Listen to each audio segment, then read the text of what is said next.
Bon alors, pour cet épisode de C'était pas mieux avant, j'avais proposé deux sujets. Le premier sur l'histoire de Marine Le Pen et le second sur la corruption en politique. Il n'y a évidemment aucun lien entre ces deux sujets. Bon épisode.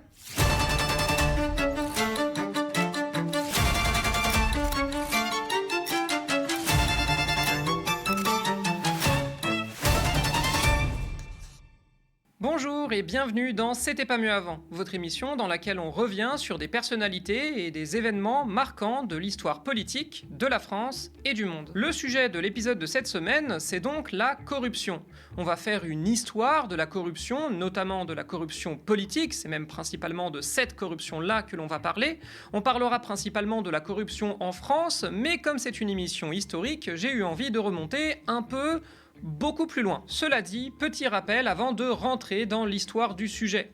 L'actualité des derniers jours a bien sûr été marquée par la défaite de la France en Coupe du Monde, certes, mais aussi surtout la condamnation de Marine Le Pen, de plusieurs de ses collaborateurs et de son parti politique pour détournement de fonds publics.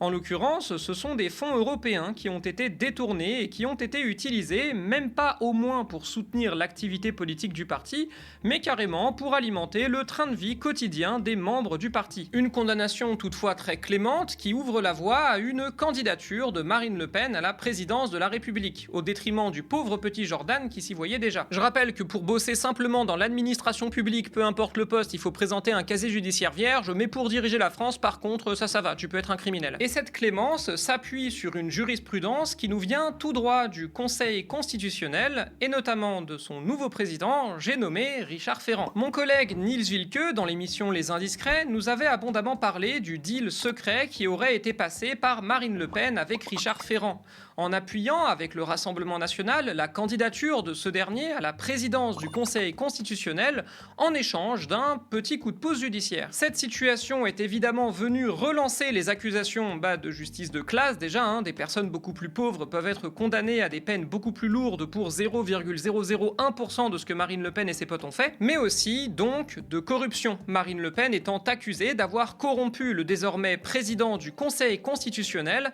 afin d'obtenir un allègement de sa condamnation. D'autant plus que le président du Conseil constitutionnel en question est lui-même mouillé dans une affaire de corruption, l'affaire des mutuelles de Bretagne, soit disant passant. Et puis, c'est pas la seule. L'autre candidat un petit peu haut dans les sondages pour l'élection présidentielle de 2027, le patron d'Horizon et ancien Premier ministre d'Emmanuel Macron, Édouard Philippe, est lui-même embourbé dans une affaire de prise illégale d'intérêt, détournement de biens, favoritisme, concussion et harcèlement moral en tant que maire du Havre.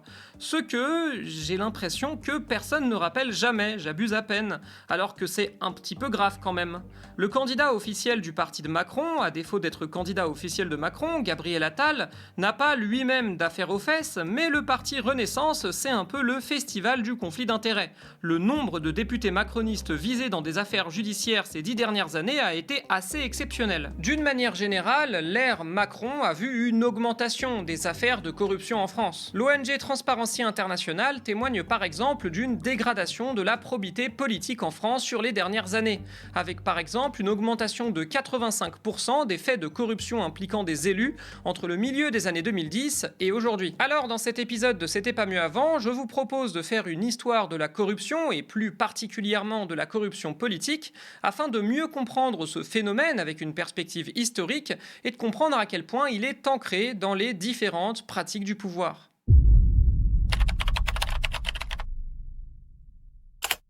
Pour commencer, je pense que c'est important de donner une définition claire de ce que c'est que la corruption.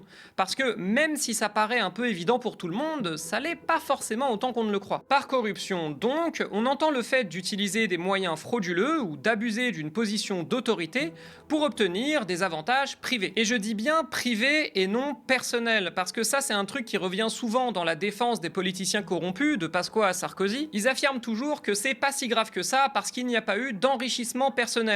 Alors, outre le fait que c'est bien souvent complètement faux, la corruption implique davantage un profit privé, donc un profit qui peut nous avantager nous, mais peut aussi avantager les gens de notre entourage ou encore les organisations auxquelles on appartient, voire qu'on dirige. Quand Nicolas Sarkozy a recours à l'argent des autorités libyennes pour tordre le résultat de l'élection présidentielle de 2007, il le fait pas tant pour un profit financier personnel que pour son prestige politique et pour faire gagner son parti. Autre élément important pour définir clairement la corruption, corruption, elle peut avoir des significations différentes et revêtir des réalités différentes selon le pays, la période ou encore la culture. Ce que nous, en France, on va considérer comme un fait de corruption n'est pas forcément considéré comme un fait de corruption par la société d'un autre pays. Mais ça n'empêche pas qu'on peut définir les faits de corruption à travers l'histoire, tout simplement en les adaptant au contexte de l'époque donnée. Parce que la corruption est aussi vieille que les sociétés humaines, et on trouve des affaires de corruption documentées jusque très loin dans notre passé.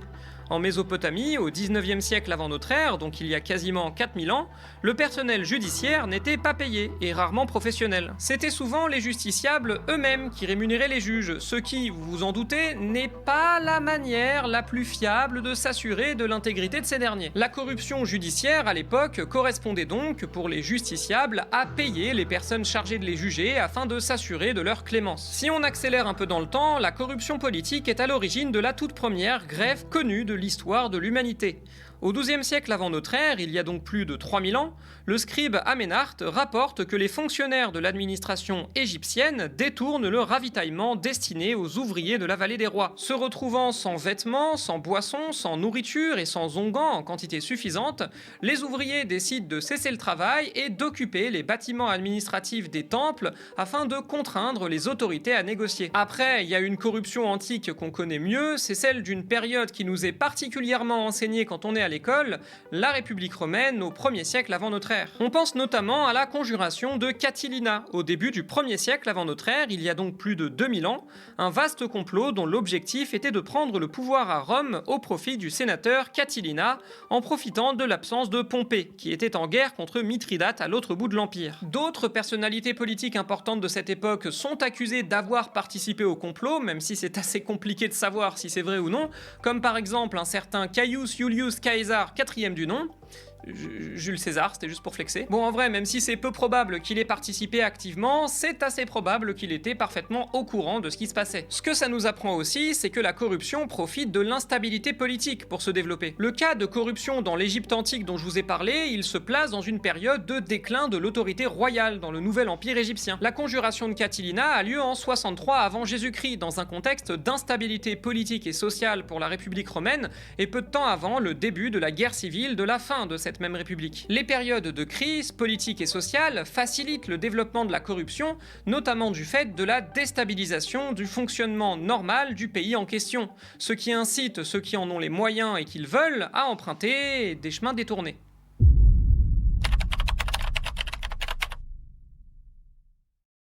Le développement des États modernes et la bureaucratisation qui a accompagné ce développement a conduit à une généralisation de la corruption dans les institutions publiques et politiques. Comme on l'a vu, la corruption politique existait déjà avant, mais elle a pris une nouvelle dimension avec le développement de ces grands ensembles politiques et institutionnels avec plein de ramifications. En 1887, par exemple, éclate le scandale des décorations.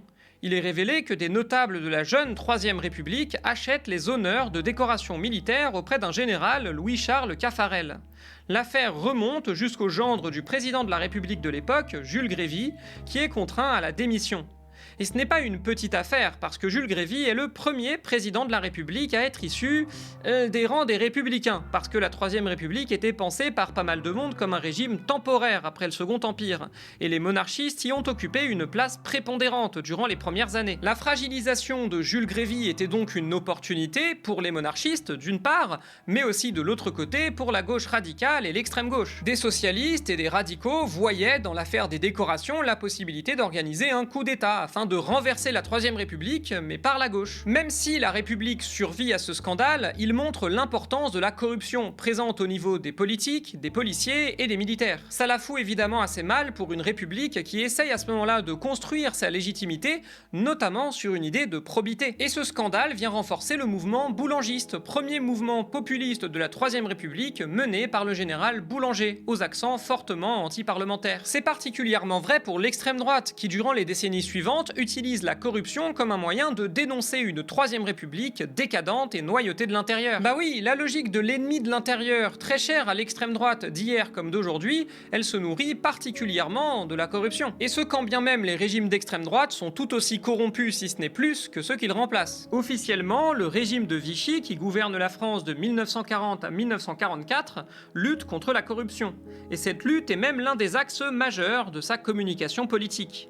Mais la lutte contre la corruption, c'est toujours un excellent prétexte quand il s'agit d'imposer tes idées politiques par la force, d'éliminer tes opposants et aussi de cacher tes faiblesses. Par exemple, les médecins qui délivrent de faux certificats médicaux aux hommes pour leur permettre d'éviter le service du travail obligatoire sont considérés comme corrompus. Les fonctionnaires et autres employés municipaux qui fournissent des faux papiers aux juifs ou encore aux résistants, ou qui apportent des biens à ceux et celles qui ont pris le maquis, sont considérés comme corrompus. Et la lutte de l'État français contre le marché noir masque l'incapacité du régime à approvisionner correctement la population en période de conflit. Ça rejoint aussi ce que je vous ai dit au début de cette émission. La corruption, ou plutôt ce qu'on met sur le mot corruption, ça varie beaucoup en fonction des sociétés, des périodes, mais aussi des régimes politiques. Et le regard péjoratif que l'on porte sur la corruption, il se fait bien souvent par rapport au regard mélioratif que l'on porte sur nos institutions publiques. Dans des cas que l'on peut considérer comme la corruption, mais qui se font dans le cadre de régimes dont on cherche à contourner les pratiques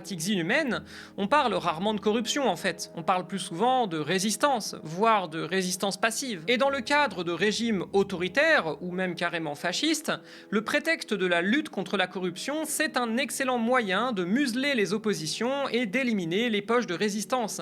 Ça a été particulièrement vrai en République populaire de Chine ces dernières années.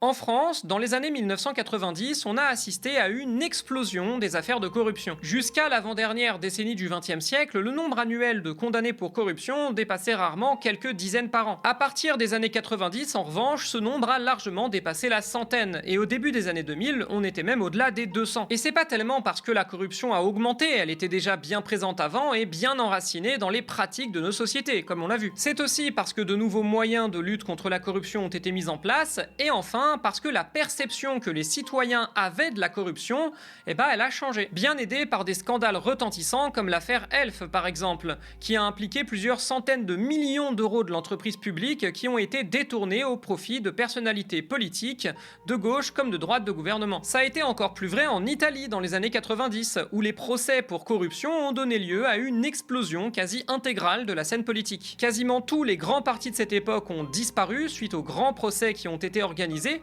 au point que les citoyens italiens considèrent carrément qu'il s'agit d'un changement de régime, alors même que la constitution, elle, n'a pas changé. Et pourtant, le phénomène de corruption n'a pas disparu, c'est même plutôt le contraire. L'affaire libyenne de Sarkozy, chez nous, révélée par Mediapart, en est peut-être le symbole le plus retentissant.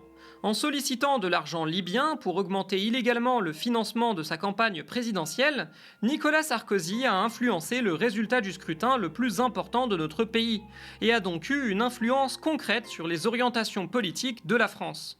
Impossible de savoir aujourd'hui si Nicolas Sarkozy aurait pu remporter l'élection quand même s'il n'y avait pas eu l'argent libyen.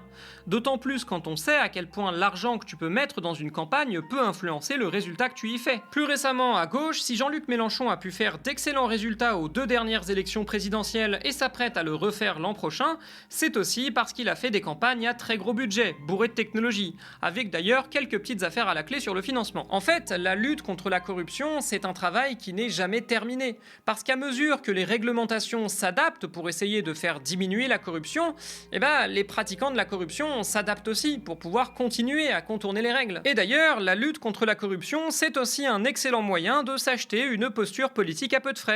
Exemple, Volodymyr Zelensky qui s'était fait élire comme ça sur la lutte contre la corruption et qui, une fois devenu président, a mis en place une législation anticorruption plus faible que celle qui existait avant. C'est peut-être aussi pour ça que la corruption semble avoir explosé en France sous les mandats d'Emmanuel Macron. Hormis au tout début de son mandat sous l'impulsion interdit de rire de François Bayrou, pas grand-chose n'a été fait et les affaires se sont multipliées, impliquant des députés, des ministres et même le président lui-même avec l'affaire Uber.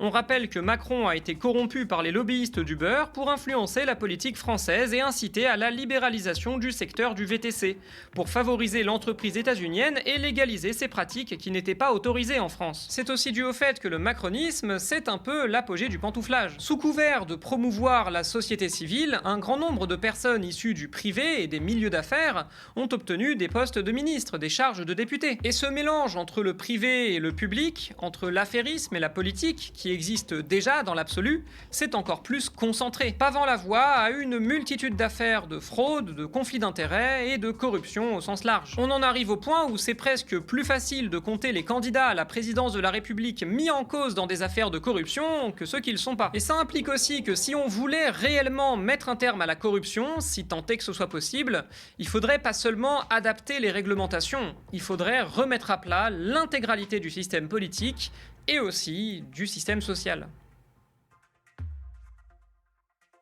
C'est la fin de cet épisode de C'était pas mieux avant et j'espère qu'il vous a plu. Si c'est le cas, vous pouvez vous abonner aux différentes chaînes du média, mais aussi nous soutenir financièrement. La campagne Cap sur 10K s'approche de sa fin et on est toujours à la recherche de 10 000 donateurs et donatrices mensuels afin de nous aider à continuer à vous informer en vue de la présidentielle de 2027 et au-delà.